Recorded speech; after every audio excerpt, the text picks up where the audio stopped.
is sulfur. So up to now oxygen has completed, and next sulfur. So sulfur exists in different allotropic forms. So one is alpha sulfur and other is beta sulfur. So sulfur forms numerous allotropes, and one is the main important one is yellow rhombic sulfur alpha sulfur, which is called alpha sulfur, and monoclinic beta sulfur, which is called beta sulfur.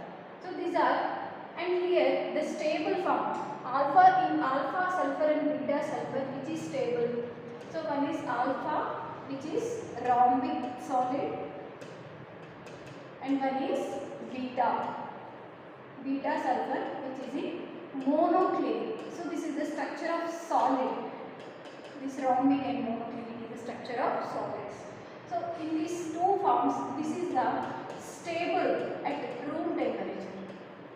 So this is the stablest form, and so when temperature increases, above 369 Kelvin, the alpha form converts into beta form, and below 369 means when temperature is decreased below 369 Kelvin, beta sulfur readily converts into alpha sulfur. So this temperature, this 369 Kelvin temperature is known as transition temperature. So the temperature at which alpha form converts into beta form and is called the transition temperature. At this transition temperature means at exact 369 Kelvin, we can get both alpha form and beta form. Below 369 we can get alpha form, above 369 we can get beta form, and at 369 we can get both alpha form and beta form. This is called transition temperature.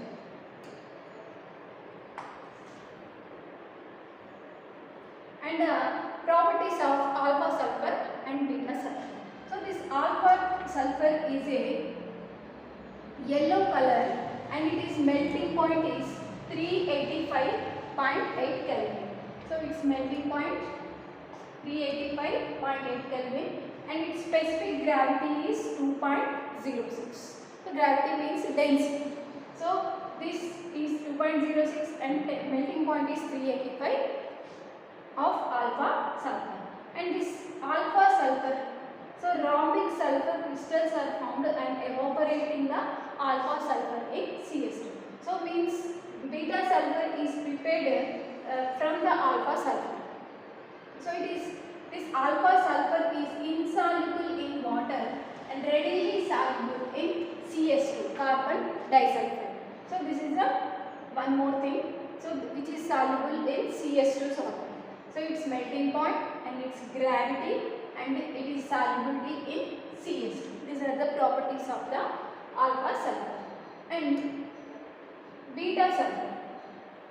So its melting point, beta sulfur melting point is 393 Kelvin. Means beta sulfur will have high melting point when compared to alpha sulfur. This you have to notice. So that is 380 and this is the 390 Kelvin. And gravity is 1.98, and which is lower value than the alpha sulfur. Means melting point of beta sulfur is higher than alpha sulfur and gravity is lower than alpha sulfur. These points you have to remember.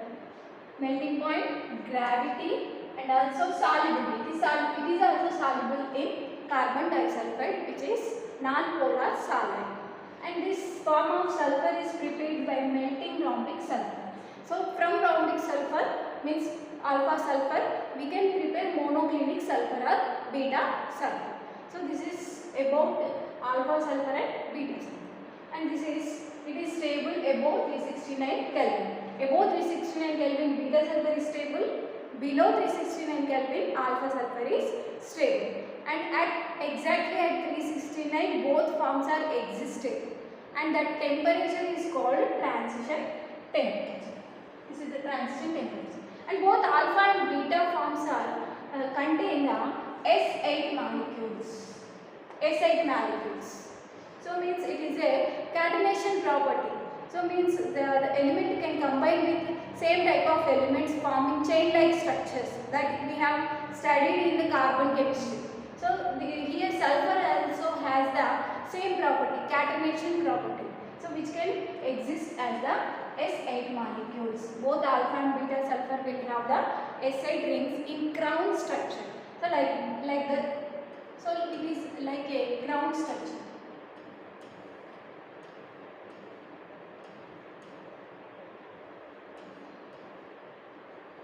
So this is the crown structure of S8 molecules. So it is also given. So this is the alpha sulfur and beta sulfur structures. So both will have same crown-like structure, and here bond angle is 107 degrees and bond length between SS bonds is 204 picometers. So this is a S8 ring. So it is exists as a crown-like structure. So this is called crown or puckered form of the S8 molecule. And the second one is this is S6 molecule, cyclo S6 molecule. This is another allotrope. So it is a S6 means 6 sulfurs are there, 1, 2, 3, 4, 5, 6. So it is in a cyclic chair form. So it is also called cyclic chair structure. So in cyclo S6 the ring adopts the chair form. So in S6 form the allotrope contains a chair-like structure. In S8 form it is having crown-like structure. So this you have to remember. So it is 8-membered ring and it is a 6-membered ring. And here the ring adopts the chair form and molecule dimensions are as shown in the figure. At elevated temperature means at above 1000 Kelvin temperature, the S6 molecules will form the S2. So it is like O2. So this is another allotrope of the sulfur, S2 form. So this is the S2 form at 1000 Kelvin temperature, and this is cyclo S6 form, this one, and this is the S8 form, S8 form, S6 form, and also S2 form.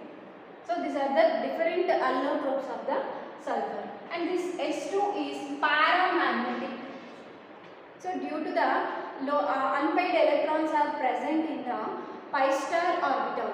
So this is application of MOT. So in molecular orbital theory you have studied oxygen is paramagnetic because of the presence of unpaired electron in the anti-bonding molecular orbital. In the same way S2 will also perform the paramagnetic nature. So because of unpaired electrons in the anti-bonding molecular orbitals. So that's why it is a paramagnetic. So which form of sulfur shows paramagnetic behavior? S2 form of sulfur shows paramagnetic behavior. So because of it has two unpaired electrons in the anti-bonding pi star orbitals. So when you draw MOED of S2, you will be able to find out that unpaired electrons are present in the pi star orbital. So that's why it exhibits the paramagnetism. And next we will go to the sulfur dioxide. So sulfur dioxide, it is a formed together with a little when we burn the sulfur. So when sulfur element is burned in the presence of oxygen, it will form the sulfur dioxide, and small amount of SO3 also formed. So and in laboratory how it is prepared? So in laboratory we can prepare by using sulfite. So this is SO3 2 minus is called sulfite, and sulfite when reacts with H plus means acid. In the presence of acid, this sulfite undergoes dehydration and it forms SO. So it is very simple. So H2SO3, it is hydrogen sulfide, and hydrogen sulfide when we remove water in the presence of H plus concentrated sulfuric acid, so it will release water molecule. So if you remove water molecule, see this H2O.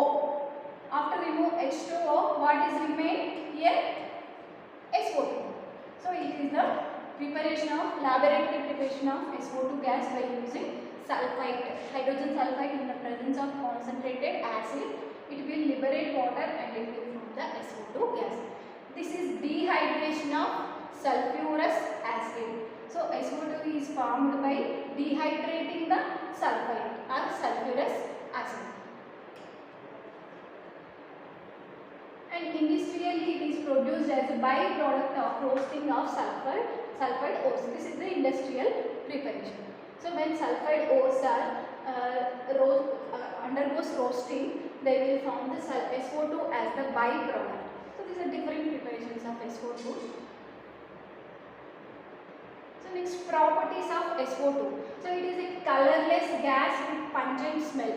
So it is a colorless gas and is highly soluble in water. So in SO2 is highly soluble in water and it liquefies at room temperature under a pressure of 2 atm pressure and boils at 263 Kelvin. So this is the boiling point of the SO2 gas, and also it liquefies at the high pressure.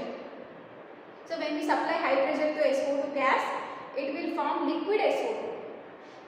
And then sulfur dioxide, when passed through water, it will form sulfurous acid. So from sulfurous acid, if you remove water, we will get SO2. And in the same way, when we add water to SO2, we will get sulfurous acid. So this is a reversible reaction. So we can prepare H2SO3 from SO2 and we can prepare SO2 from H2SO3. So this is a reversible reaction and it reacts readily with sodium hydroxide solution.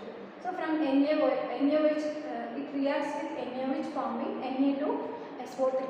Sodium sulfite. Sodium sulfite, when again reacts with SO2, it will form sodium thiosulfite. So this is one of the chemical property of the SO2. SO2 when reacts with NaOH, it will form Na2SO3, sodium sulfite, and again it undergoes reaction with SO2, excess of SO2, and it will form sodium bisulfite. So this is the one of the property of the sulfur dioxide. In its reaction with water and alkalis, the behavior of sulfur dioxide is very similar to that of carbon dioxide. So it is a non-metal oxide. So non-metal oxides will have which property? Acidic property.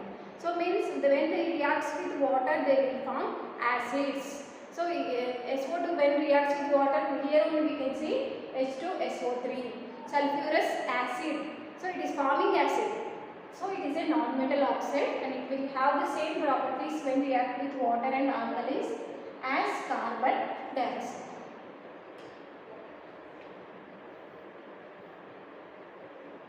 So this is sulfur dioxide reacts with chlorine in the presence of catalyst. It is giving SO2Cl2. So this is one more chemical property. So it is forming sulfuryl chloride. So this is called SO2Cl2 is called sulfuryl chloride. And also SO2 reacts with oxygen. So this is used in the contact process. So in this process, B2O5 vanadium pentoxide is used as the catalyst, and SO2 on oxidation will give SO3. So this is a reversible reaction. When moist sulfur dioxide behaves as a reducing agent. So sulfur dioxide when combined with some moisture, so that will act as a reducing agent. This also you have to remember. So for example, so here this is the example for its reducing property. So here Fe is in +3 oxidation state. So right, when we react it with SO2 in the presence of water, so it will convert into Fe+2. So +3 form is converting into +2, means it is a reduction. So means it reduces the Fe+3, means it acts as a reducing agent. Ozone is a strong oxidizing agent. In the same way, SO2 is a reducing agent. So that which is oxidizing and which is reducing, you have to remember. And one more reaction, SO2 when in the presence of water, when reacts with KMnO4 solution. Potassium permanganate solution it is in purple color. So when we add sulfur dioxide moist means with water, so that converts into colorless. So Mn plus 2 solution is a colorless solution. So means here Mn plus 7. So in this reaction Mn plus 7 converts into Mn plus 2. So this is in the presence of SO2 plus water. So this reaction you have to remember. This is nothing but reduction. So means it acts as a reducing agent. The substance which reduces another substance is called reducing agent. These are the two reactions. Fe plus 3 is converting into Fe plus 2 and Mn plus 7 is converted into Mn plus 2. These are two important reducing property which shows reducing property of SO2. And the molecule of SO2 is and the structure of SO2. So SO2 will have angular shape and these are the Lewis dot structures of SO2. Means it's showing how many valence electrons are there. So here this is the structure. So here negative and here positive and here negative. So this is the resonance hybrid structure of the SO2 molecule. So we have seen in the ozone also resonance hybrid. In the same way SO2 also it forms resonating structures. Means this bond length will be similar in both. So both in double bond and single bond. So they both will have same bond length. So there is no two types of bond lengths, which means it undergoes resonance structure. So this single bond and both will have same bond length, not different two bond lengths. So sulfur dioxide is uses of sulfur dioxide. So it is used in the refining petroleum and sugar, and also in bleaching, in wool and silk, and also it is anti-chlor, means it is removing the chlorine, and disinfectant and acid preservative. So means for storing purpose. So these are all the uses of the sulfur dioxide. And sulfuric acid, sodium hydrogen sulfate and calcium hydrogen sulfate are manufactured from sulfur dioxide. Means we can prepare other materials. Means we can prepare calcium hydrogen sulfide and sodium hydrogen sulfide from the sulfur dioxide. And liquid SO2 is used as a solvent to dissolve a number of chemicals.